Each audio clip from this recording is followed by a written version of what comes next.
হরে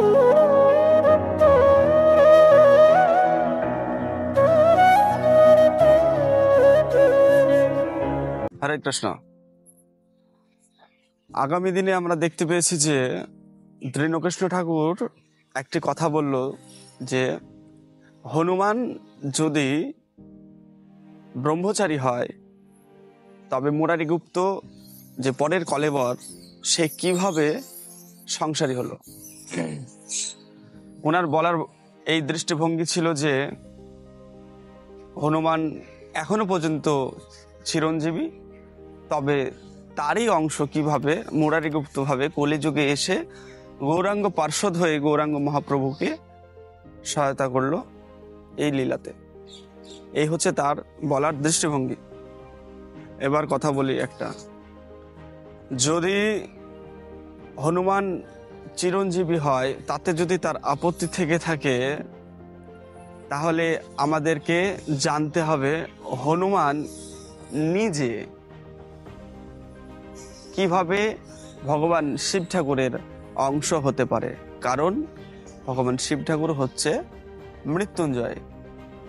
এই প্রশ্নটার জবাব আপনাকে দিতে হবে। দীনকৃষ্ণ ঠাকুর এই কথাটার পরিপ্রেক্ষিতে আরো বোঝাতে চাইল যে যেহেতু সে এখনো পর্যন্ত চিরঞ্জীবী তাই তার কোনো অংশ জন্মগ্রহণ করতে পারে না। এটা সম্ভব কিভাবে? তাহলে ভগবান শিব ঠাকুর নিজে মৃত্যুঞ্জয় হওয়ার পরে হনুমানের অংশ হিসাবে পুঞ্জিক স্থলার গর্ভে কিভাবে জন্মগ্রহণ করলো এটা আপনাকে বলতে হবে। ভগবান শিব ঠাকুর নিজে সংসার ধর্ম পালন করেছে, কিছুটা হলেও করেছে, আমরা দেখতে পেয়েছি শিবপুরাণ থেকে। তাহলে হনুমান কেন ব্রহ্মচারী থাকলো এটারও উত্তর আপনাকে দিতে হবে। আর হনুমানের যদি ব্রহ্মচর্য, অবশ্যই সে ব্রহ্মচারী, বড় মানে তার উপরে স্বতঃস্ফূর্ত মূর্তি আর কিছু হতেই পারে না। তবে তারও কিভাবে সন্তান উৎপাদন হলো, তাই মুরারিগুপ্ত অবশ্যই তার কলেবর। বড় বড় যারা দেবত্ব প্রাপ্ত বা দেবতাদের যাকে দেবাদিদেব মহাদেব বলা হয়, তার অংশে যদি হনুমান জন্মগ্রহণ করে, হনুমানের না করা এমন কোনো কার্য হতেই পারে না। যে লঙ্কাকে আগুনে দগ্ধ করলো, মন্দার এই অত বড় পর্বতটাকে সে নিয়ে এসে তার জীবন রক্ষা করলো লক্ষণের, তার কারণাবলী বা তার সে যে কি কর্ম করেছে না করেছে সেটা আমরা দেখতে পাই। অনেকবার এই ধরিত্রীকে সে ধ্বংসের মুখ থেকে রক্ষা করেছে। একটি ব্রহ্মচারীর এই ক্ষমতা, অসীম ক্ষমতা একমাত্র তার ব্রহ্ম থেকেই আসে।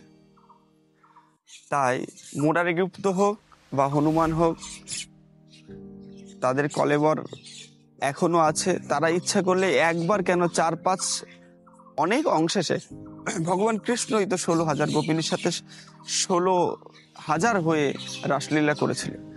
তবে তো তার এইটাও কথাবার্তা আস্তে আস্তে চলে আসতে পারে ভগবান কৃষ্ণ কিভাবে 16,000 রূপ ধারণ করলো। কারণ নাস্তিকতাদের চোখে ভগবান বা তার পার্শ্বদের উপরে আঙুল তোলা ছাড়া আর কোনো কর্ম নেই। তারা আর কিছু পারবে না। তারা শুধুমাত্র অর্থের বিনিময়ে এই সমাজটিকে কলুষিত করার চেষ্টা করছে, সনাতন ধর্মকে শেষ করার চেষ্টা করছে। তাই আপনারা যদি এই ভিডিওটি কেউ দেখেন তবে আপনারা শেয়ার করবেন এবং এই উত্তরটি আমাদেরকে দীনকৃষ্ণ ঠাকুরের দিতেই হবে যে ভগবান শিব ঠাকুর মৃত্যুঞ্জয় হওয়া সত্ত্বে কিভাবে হনুমান অংশে জন্মগ্রহণ করলো। কারণ হনুমান যদি মুরারিগুপ্ত হয়ে জন্মগ্রহণ করতে না পারে তার যুক্তিগতভাবে, তাহলে এটা কিভাবে সম্ভব? এই উত্তরটি তার কাছে আমাদের জানানো হলো বা তোলা রইলো। তো সে যদি পারে তবে সেটার উত্তর দেবে। আজকের মতো এইটুকুই থাকলো। হরে কৃষ্ণ।